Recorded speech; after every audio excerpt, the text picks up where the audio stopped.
कि मिल ही जाएगी मंजिल भटकते भटकते। गुमराह तो वो हैं जो अभी घर से निकले ही नहीं हैं। माना सफ़र मुश्किल ज़रूर है जनाब, लेकिन हम मेहनत करने से डरते भी नहीं हैं। मेरे प्यारे साथियों, आप सभी का बहुत बहुत स्वागत करता हूँ आपके अपने चैनल विशेष ब्रो स्टडी के साथ में।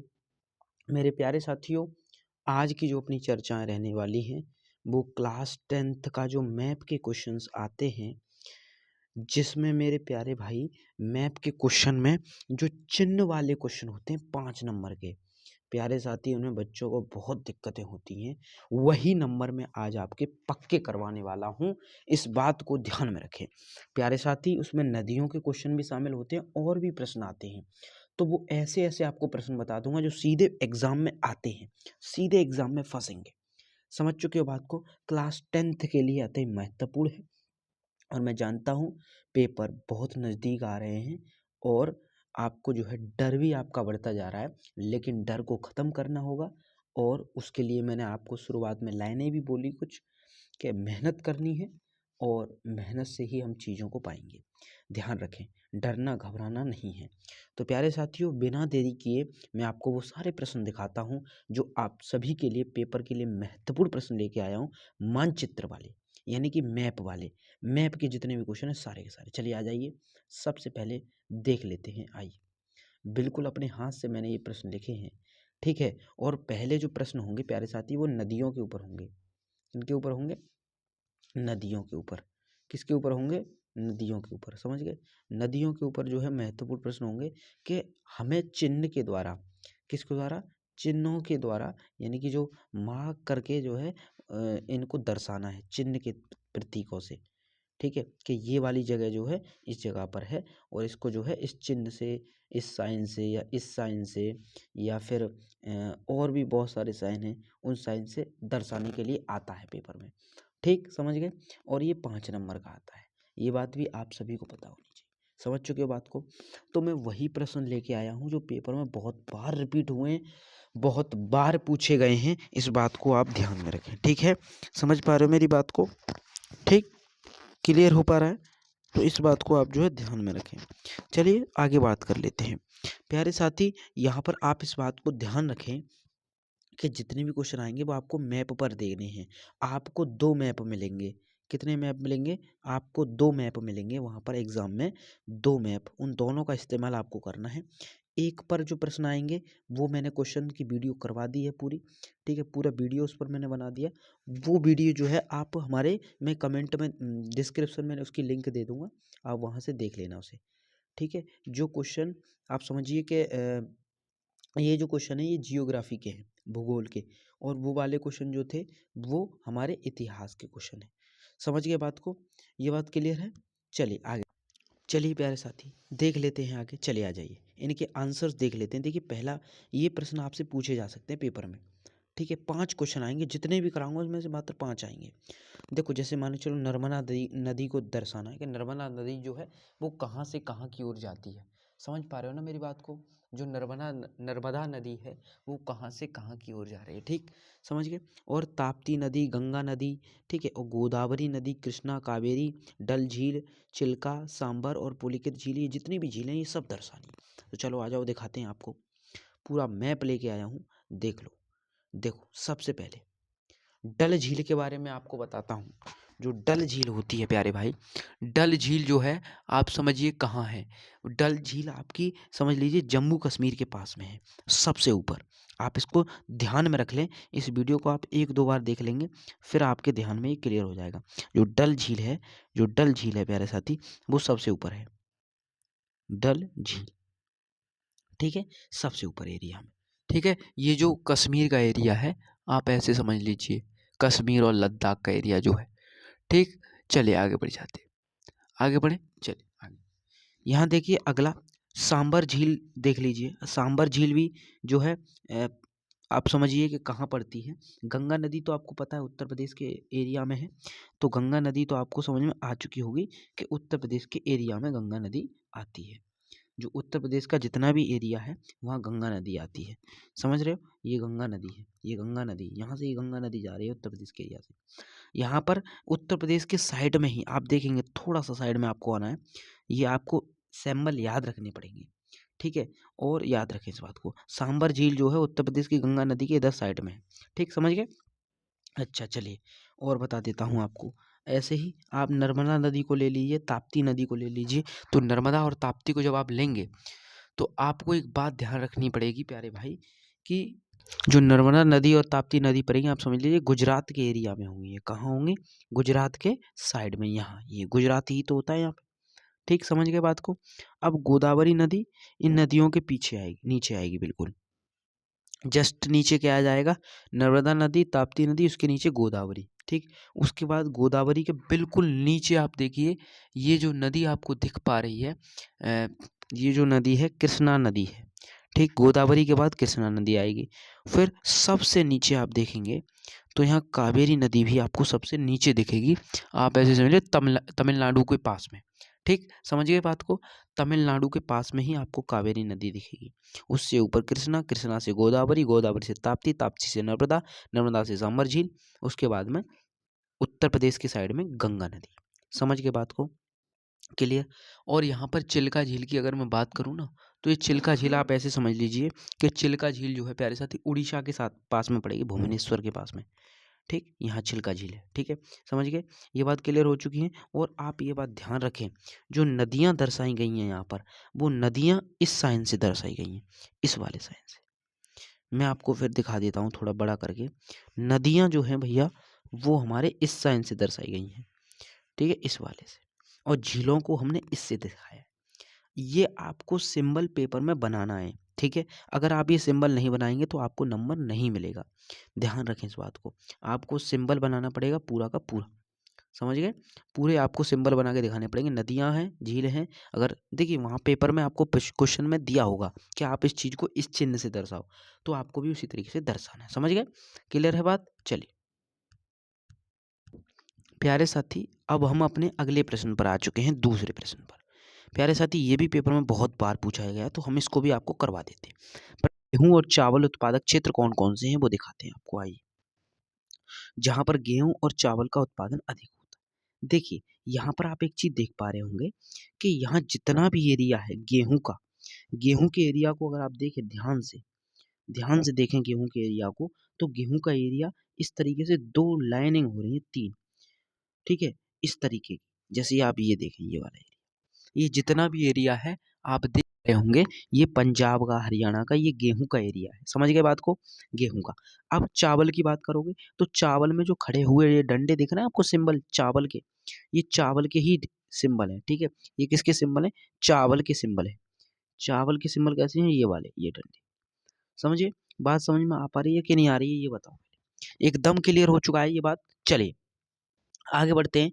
यहाँ पर आपको ये बात सही है। अब भैया तीसरा वाला और बताओ, दोनों जो है भैया, दोनों गेहूं और चावल जो दोनों चीजें होती हैं वो कहाँ कहाँ होती है? देखो ये जो एरिया आपको दिख पा रहा होगा, आप इन चीजों को सिंबल को पहचानो। यहाँ पर आपको बॉक्स टाइप में बनाना है, वो बॉक्स टाइप का जो सिंबल है वो यहाँ है।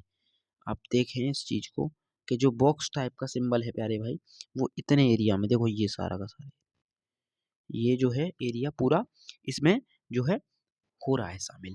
अब क्या है कौन सा? ये उत्तराखंड, हरियाणा के साइड साइड का एरिया है। ठीक, उत्तर प्रदेश का भी एरिया है ये। उत्तर प्रदेश यहीं पे तो है, यहाँ है उत्तर प्रदेश, तो ये उत्तर प्रदेश का एरिया भी है। ठीक, बिहार भी आता है यहीं पे। ठीक है, बिहार, कई सारी चीज आती, कई सारे राज्य आते हैं। तो आप इन सिंबल्स को याद रखना। अगर आप इनको याद रखोगे, अगर क्वेश्चन आया तो आप कर दोगे। ठीक है, इन चीज़ों को आप ध्यान में रख लेना, इस वीडियो को एक बार और देख लेना, तो क्लियर हो जाएगी हर चीज़। ठीक, समझ गए? चलिए अगले प्रश्न की ओर बढ़ते हैं।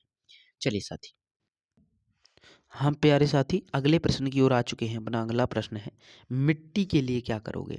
जो मिट्टी को दर्शाना होगा तो क्या करोगे? देखो मिट्टी को दर्शाने के लिए प्यारे भाई, पर्वतीय मिट्टी के क्षेत्र, जलोढ़ मिट्टी के क्षेत्र, लाल मिट्टी के क्षेत्र, लेटेराइट मिट्टी के क्षेत्र, मरुस्थलीय मिट्टी के क्षेत्र, काली मिट्टी के क्षेत्र, ये जितने भी मिट्टियों के क्षेत्र हैं वो सब आपको दिखाने पड़ेंगे। कहाँ दिखाओगे? हमने जो है पहले से ही इन चीज़ों के लिए एक अपना जो है तैयार किया है मैप। मिट्टी के लिए जो है जब मिट्टी दर्शाने को आ जाए उसके सिंबल आएंगे, उसके चिन्ह आएंगे, तो चिन्हों से आपको दर्शाना है। ये चिन्हों का खेल है इसमें। दूसरा मैप जो आपको मिलेगा उसमें चिन्ह दिखाने हैं आपको। ठीक है, समझ गए बात को। और जो पहला वीडियो है मैप का वो भी मैंने डाल दिया, उसे भी आप देख लेना। ये नंबर फ्री के होते हैं, पक्के हो जाते हैं आसानी से। ठीक है, थोड़ा सा देखना पड़ता है बस आपको इसको। जैसे आप देखिए मिट्टी के बारे में बात करते हैं। देखिए पर्वतीय मिट्टी जो होगी, अब पर्वतीय मिट्टी को कैसे दिखाओगे? देखो आ जाओ समझो। पर्वतीय मिट्टी जो है आपको उसकी शेप जो है अलग ही दिखानी पड़ेगी। क्या शेप दिखाओगे? शेप आपको दिखानी है इस तरीके की, ये वाली। तो ये कहाँ है? देखो ये रही पर्वत एरिया, ये पर्वत एरिया ही तो है। ये पर्वत एरिया यहाँ से संबंध रखता है सीधा सीधा, ये पर्वत का एरिया है, समझ गए? ये पर्वत एरिया है, पर्वतीय मिट्टी यहीं पाई जाएगी। जब पर्वतीय एरिया होगा वहीं तो पर्वतीय मिट्टी होगी। बिल्कुल ठीक। अब बात करते हैं जलोढ़ मिट्टी। जलोढ़ मिट्टी यानी कि जो अच्छी मिट्टी होती है, जो जिसमें फसल अच्छी होती है। देखो ये रही जलोढ़ मिट्टी, ये रही जलोढ़ मिट्टी। यहाँ जैसे आप उत्तर प्रदेश ले लो, हरियाणा ले लो, पंजाब ले लो, ये जितने भी जिले आते हैं वो यहीं पे आते हैं। सॉरी जिले नहीं, राज्य। जितने भी राज्य हैं ये, वो सारे के सारे राज्य इसी में आते हैं, जलोढ़ मिट्टी में। यहाँ पर फसलें अच्छी होती हैं। उत्तर प्रदेश में फसलें जितनी भी होती हैं अच्छी होती हैं। ठीक है, समझ गए? बिहार भी है, बिहार में भी जलोढ़ मिट्टी है अच्छी तरीके से। तो यहाँ पर ये फसल के लिए उपयुक्त मिट्टी मानी गई है जलोढ़ मिट्टी। ठीक है, जलोढ़ मिट्टी जो है वो फसल के लिए उपयुक्त मानी गई। तो ये बिंदी बिंदी जो हो रही है ना वो इसी के लिए है, समझ गए? चलिए अगला भी देख लेते हैं क्या कह रहा है। अगला है भैया मरुस्थलीय मिट्टी के लिए। मरुस्थलीय मिट्टी के लिए क्या दिखाओगे? मरुस्थल यानी कि जहाँ पर रेत होता है। तो रेत वाली मिट्टी के लिए देखो इस तरीके से डॉट डॉट हो रहे हैं ये। तो ये कहाँ है? ये तो बस राजस्थान में मिलती है। तो यहाँ राजस्थान, ये जो है इस क्वेश्चन का जो सीधा संबंध है वो राजस्थान से हो जाएगा। यहाँ पे आके कहाँ है, एक सेकंड मैं आपको दिखाता हूँ। ये इस तरीके से यहाँ पे आ जाएगा, सीधा सीधा यहाँ आ जाएगा, समझे? तो ये वाली चीज़ जो है वो सीधी यहीं आ जाएगी मरुस्थलीय मिट्टी के लिए। समझे बात को? क्लियर है? एकदम क्लियर है। यानी कि ये एरिया जो है वो पूरा किसका है? ये पूरा का पूरा एरिया हमारा सिर्फ और सिर्फ किसका है? बालू वाला, ठीक, मरुस्थल वाला। काली या रेंगुर मिट्टी को देखोगे, काली मिट्टी में कपास बहुत अच्छा होता है, ये आपको पता होना चाहिए। तो काली मिट्टी देखोगे या रेंगुर मिट्टी इसको बोल देते हैं काली मिट्टी को। तो इसका जो जगह है वो आप समझिए कहाँ होगा। देखिए मैं आपको दिखाता हूँ। ये देखो इसका सिंबल कैसे कैसे है। ये सिंबल आप देख पा रहे हो, थोड़ा बड़ा करता हूँ स्क्रीन। ये वाला सिंबल है, यानी कि जो इस तरीके से लाइनिंग हो रही है वो वाला, वो काली मिट्टी को दिखाता है। ठीक है, काली मिट्टी। मध्य प्रदेश, महाराष्ट्र और भी बहुत सारी जगह हैं। ठीक है, मध्य प्रदेश, महाराष्ट्र और आप ले लीजिए गुजरात, ये जितनी भी जगह हैं ना, इन जगहों पर ही ये जो काली मिट्टी है वो पाई जाती है। और इसमें कपास की जो फसल है प्यारे भाई वो बहुत अच्छी होती है। और इसके क्वेश्चंस जो हैं वो पेपर में आते हैं। काली मिट्टी कहाँ से संबंध रख रही है? ये वाला संबंध है काली मिट्टी। समझ गए? काली मिट्टी क्लियर हो गई। अब बात करते हैं लाल मिट्टी की। लाल मिट्टी जो है भैया वो क्या करती है? लाल मिट्टी का सिंबल क्या है? लाल मिट्टी का सिंबल यही है भैया, मैं आपको दिखाता हूँ लाल मिट्टी का। लाल मिट्टी का सिंबल जैसे देखो ये रहा लाल मिट्टी का सिंबल, ये रहा, ये रहा लाल मिट्टी का सिंबल। ये थोड़ा सा आपको दिखाता हूँ मैं। ये लाल मिट्टी का सिंबल है, ध्यान रखें। ये वाला जो सिंबल है वो लाल मिट्टी का है। समझ गए? समझ गए बात को? ये कौन सी मिट्टी है? लाल मिट्टी। यही तो लाल है ना, क्योंकि इसके जो सिंबल हैं, ये जो सिंबल है इसका ऐसा ही है। ठीक, क्लियर? ये लाल मिट्टी है, इसी को लाल मिट्टी के नाम से जाना गया है। अब बात करते हैं लैटेराइट मिट्टी।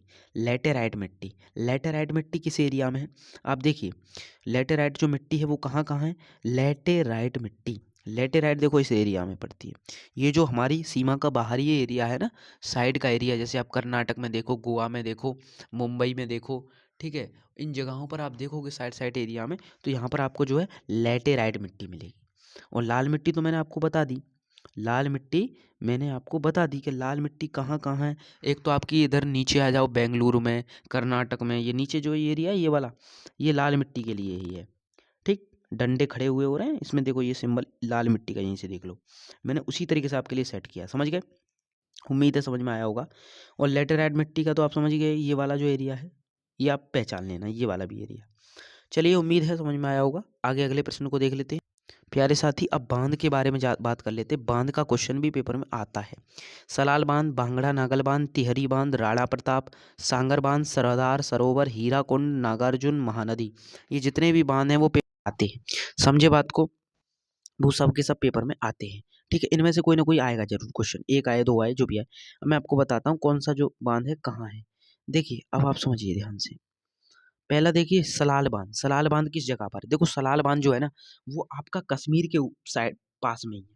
ठीक है, कश्मीर के पास में, ठीक, जम्मू और कश्मीर के पास में सलाल बांध। भाखड़ा नागद बांध, भाखड़ा नाखल बांध, भाखड़ा नागल बांध जो है भैया, वो बिल्कुल आप ये समझ लीजिए कि हिमाचल प्रदेश के पास में है, बिल्कुल ठीक, बिल्कुल ठीक। और उसी के पास उत्तराखंड एरिया में अगर आप देखें तो वहां पर टिहरी बांध पड़ जाता है, ये टिहरी बांध है। और भाखड़ा नागल बांध, सलाल बांध यानी कि जो जम्मू कश्मीर के पास है उसके तुरंत नीचे भाखड़ा नाखल, समझ गए, भाखड़ा नाखल। और तीसरा जो है वो भाखड़ा नाखल के दक्षिण यानी कि आप समझिए कि बाई साइड पे, दाई साइड पे पड़ता है टिहरी बांध, समझ गए। अच्छा अब आ जाइए आप भैया सरदार सरोवर बांध। सरदार सरोवर बांध कहाँ है? देखो सरदार सरोवर बांध जो है ना गुजरात के पास में, गुजरात, गुजरात के पास अगर आप देखोगे तो सरदार सरोवर बांध आपको देखने को मिलेगा गुजरात के पास में। गुजरात देख लो, महाराष्ट्र के ऊपर आप, ये महाराष्ट्र यहाँ पे है, इसके ऊपर ही तो है, ये महाराष्ट्र है, ये रहा महाराष्ट्र, इसके ऊपर वाले जितने भी हैं सरदार सरोवर बांध यहीं पे है। और महाराणा प्रताप सागर बांध, राणा प्रताप सागर बांध यहीं पे है। तो ये दोनों आसपास में ही है, यानी कि नजदीक है, समझ गए। अगला देख लो। अब आ जाओ और भी दिखा देता हूँ आपको कुछ। ठीक है, आपको ध्यान रखना इस एरिया में तो कोई बांध है ही नहीं, इस एरिया में कोई बांध नहीं, बांध इधर ही है, इधर इसी इधर इतने साइड पर, इतने एरिया में बस, इधर इधर के, ठीक है, इधर एरिया के बस बांध है, समझ रहे हो। चलिए देख लीजिए सही से, वीडियो लंबी हो जाए कोई फर्क नहीं पड़ता, लेकिन समझ में आनी चाहिए चीजें बस। महानदी, हीराकुंड बांध, नागार्जुन सागर बांध, ये जितने भी बांध है वो एक ही श्रेणी में है, तीनों इकट्ठे, देख पा रहे हो आप, उम्मीद है मुझे। ये सारे के सारे कहाँ कहाँ पड़ते हैं? तमिलनाडु से ऊपर है, तमिलनाडु से ऊपर देश के पास, तेलंगाना के पास, ये जितने भी बांध है वो यहीं वहीं पर है। हीराकुंड बांध, ठीक है, उड़ीसा के पास में है ये वाला हीराकुंड, हीराकुंड, और ये वाला महानदी भी यहीं पे है, नागार्जुन सागर बांध भी यहीं पे है। तो आप समझ लीजिए, थोड़ा सा आप एक आइडिया लगा के याद रखोगे ना, तब भी आपको ये याद बना रहेगा, समझ गए।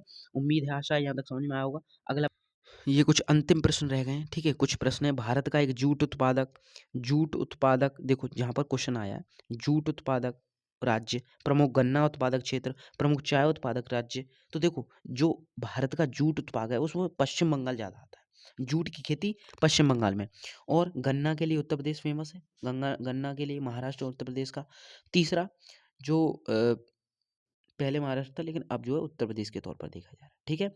अब तीसरा जो है वो प्रमुख चाय उत्पादक राज्य, जैसे आसाम, आसाम में चाय बहुत अच्छी होती है, आपको पता ही होगा ये बात, तो कहते हैं ना चाय जो है आसाम से आई है, तो आसाम से ही आई है वो तो भैया, ठीक है, समझ गए। उत्तर प्रदेश में आप देखें, उत्तर प्रदेश के लिए क्या फेमस है, आप देखिए उत्तर प्रदेश के लिए क्या चीज़ जरूरी है, तो उत्तर प्रदेश के लिए जो गन्ना है वो ज़्यादा है। तो आप समझिए, देखिए हर चीज़ का सिंबल है, तो ये वाला जो सिंबल है पता जानते हो किसका है? ये सिंबल जो है गन्ना का है, ये वाला जो सिंबल है वो गन्ना का सिंबल है। तो आपको इसी सिंबल से दिखाना होगा पेपर में, उसी में दे देगा आपको पेपर में क्वेश्चन में कि आपको किस चीज़ से दिखाना है। तो गन्ना का सिंबल ये बिंदु है, तो बिंदु गन्ना के लिए उत्तर प्रदेश दिखा दिया।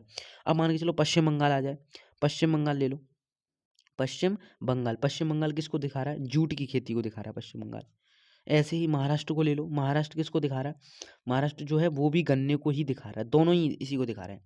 तीसरा ले लो, चाय की खेती के लिए लोगे तो असम है, इधर आ जाओ साइड के एरिया में, खाली कुन्ने में, महाराष्ट्र ये पड़ गया। उससे ऊपर गुजरात है। उत्तर प्रदेश जो है वो तो आपको अलग दिख जाएगा, अपना उत्तर प्रदेश।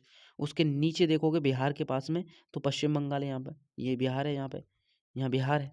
उसके बाद में नीचे पश्चिम बंगाल है। उम्मीद है यहाँ तक सही समझ में आ गया होगा, कुछ भी नहीं है इसमें। चलिए अगला देख लेते हैं।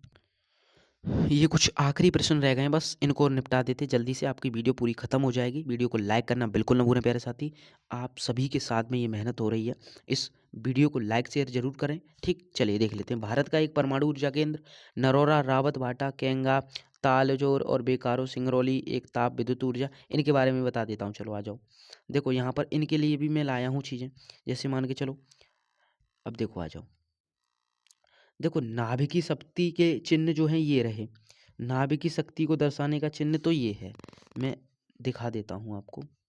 जो नाभिकी शक्ति है ना, उसको दिखाने का जो साइन है, उसको दिखाने का जो साइन है वो ये वाला है, तो डेल्टा वाला। तो देखो नरोरा, नरोरा जो है प्यारे भाई वो नाभिक शक्ति का केंद्र है।